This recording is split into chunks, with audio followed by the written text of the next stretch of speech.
घूंघट वाली बहू। किशनगढ़ गांव के राजपूत जी का घर खूब सजा हुआ था। ढोल ताशे बज रहे थे। घर की सजावट देखकर ही पता चल रहा था कि नई बहू का आगमन हुआ है। हॉल में 55 साल की एक महिला खूब सज धज के अपनी सहेली और पड़ोसन से बात कर रही थी। सच कहूं गीता बहन, तो बहू तो चांद का टुकड़ा है। तुमने अपने बेटे के लिए सच में हीरा ढूंढा है, हीरा। वो तो ठीक है, पर गीता, तुमने ये लड़की गांव से लाई है। वो शहर में तुम्हारे बेटे के शहरी तौर तरीकों को अपना पाएगी? अरे उसे कौन सा शहर में रहना है, वो तो यही रहेगी, गांव के तौर तरीके अपनाएगी। तुम्हारा बेटा तो शहर में नौकरी करता है, वो यहाँ पे कैसे हो सकता है? क्यों नहीं हो सकता?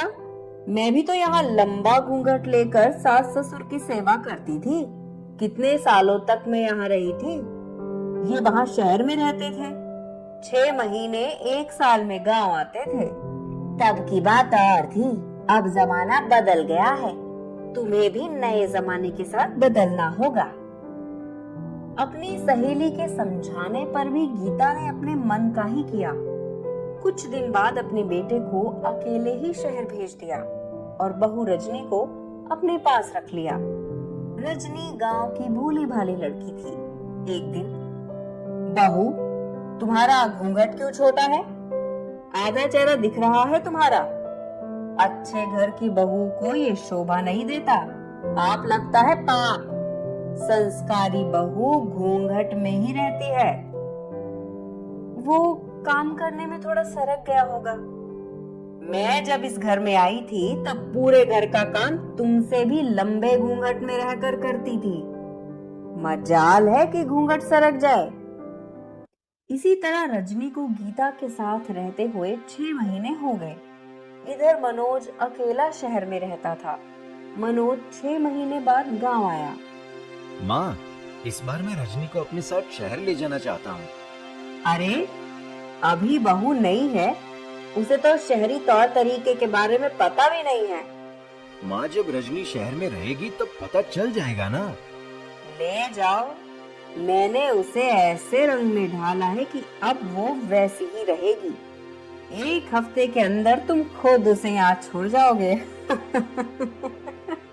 मनोज अपने साथ रजनी को शहर ले आता है।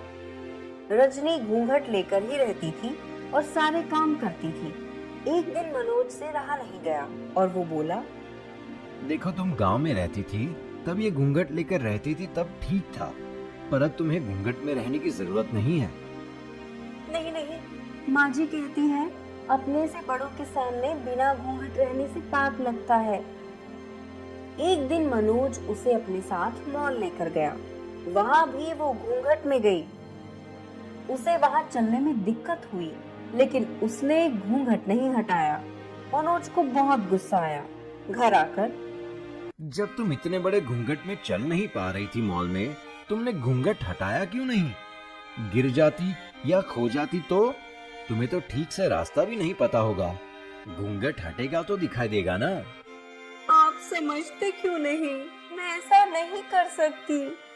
अच्छी घर की लड़कियों को बिना घूंघट रहना शोभा नहीं देता। अगर मैंने ये घूंघट हटाया और पराये लोगों ने मेरा चेहरा देखा तो मुझे पाप लगेगा। मैं संस्कारी बहू नहीं कहलाऊंगी।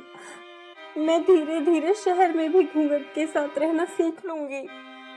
रजनी के कहने पर मनोज उसे इग्नोर करके निकल जाता है। अब वो रजनी को अनदेखा करने लगा। उसे कहीं भी अपने साथ लेकर नहीं जाता। एक दिन ऑफिस में, आज मेरी शादी की सालगिरह है, घर में पार्टी है, तुम्हें अपनी पत्नी के साथ आना है। मैं जरूर आऊंगा, पर मैं अपनी बीवी के साथ नहीं आऊंगा। क्या हो गया दोस्त, कोई परेशानी है? आदित्य के कहने पर मनोज उसे सब बताता है। तभी आदित्य कुछ सोचते हुए, आज भाभी न सिर्फ घूंघट हटाएगी बल्कि उनकी सोच भी बदलेगी। तुम भाभी को पार्टी में लेकर जरूर आना। मनोज आदित्य की बात मानकर रजनी को पार्टी में लाता है। रजनी पार्टी में घूंघट में ही आती है। पार्टी अच्छी चल रही थी। तभी वहाँ पुलिस आती है। सभी घबरा जाते हैं। हमें खबर मिली है कि एक औरत जो ड्रग्स का सप्लाई करती है वो इस पार्टी में आई है और वो घूंघट में रहती है। हमारे पास उसकी फोटो है। हमें पूरा यकीन है कि ये औरत वही है, इसलिए हम इसे गिरफ्तार करने आए हैं। मैं वो औरत नहीं हूँ। मुझे तो माँ जी ने कहा था कि घूंघट में रहने को। लगता है इसके साथ एक और औरत मिली हुई है। हम उनसे बात करेंगे। मनोज के फोन से पुलिस गीता को वीडियो कॉल लगाती है। पुलिस सब बताती है। ये सुनकर गीता के पसीने छूट जाते हैं। वो सबके सामने कहती है कि क्या बहू, तुम भी? गांव और शहर के माहौल में फर्क होता है। तुम्हें वहाँ घूंघट में रहने की कोई जरूरत नहीं है। सबको चेहरा दिखा दो। अगर तुमने ऐसा नहीं किया तो तुम्हारी वजह से हमारे खानदान में दाग लग जाएगा। वैसे भी पति परमेश्वर होता है। पति की बात मानना तुम्हारा फर्ज है। हमसे ज्यादा तुम्हें तुम्हारे पति का सुनना चाहिए। गीता के कहने पर रजनी घूंघट हटा देती है। पुलिस वहाँ से चली जाती है। मुझे माफ कर दीजिए, मैंने आपका दिल बहुत दुखाया है। माँ जी ने कहा था संस्कारी बहू घूंघट में रहती है। संस्कार कपड़ों से नहीं, विचारों से दिखते हैं। आपके अच्छे विचार हो तो बहू जीन्स में भी बड़ों का सम्मान कर सकती है। अगर विचार बुरे हो तो घूंघट में रहने वाली बहू भी बड़ों का अपमान कर सकती है। पर हमारी सोच ऐसी है कि जो लड़की घूंघट में रहती है वही संस्कारी है। हमें ये सोच बदलनी होगी। रजनी को मनोज की बात समझ में आ जाती है। अब वो मनोज की बात मानती है। अब वो काफी बदल गई। उसने शहरी तौर तरीके अपनाए और अब वो सलवार सूट जीन्स पहनने लगी। पर अपने संस्कार नहीं बदले। गांव से कोई आता तो उनका अच्छे से आदर करती, मेहमान नवाजी करती। गीता ने भी अपनी सोच बदल ली। दोस्तों, आपको क्या लगता है? ये कहानी देखकर हमें कमेंट बॉक्स में जरूर बताइए।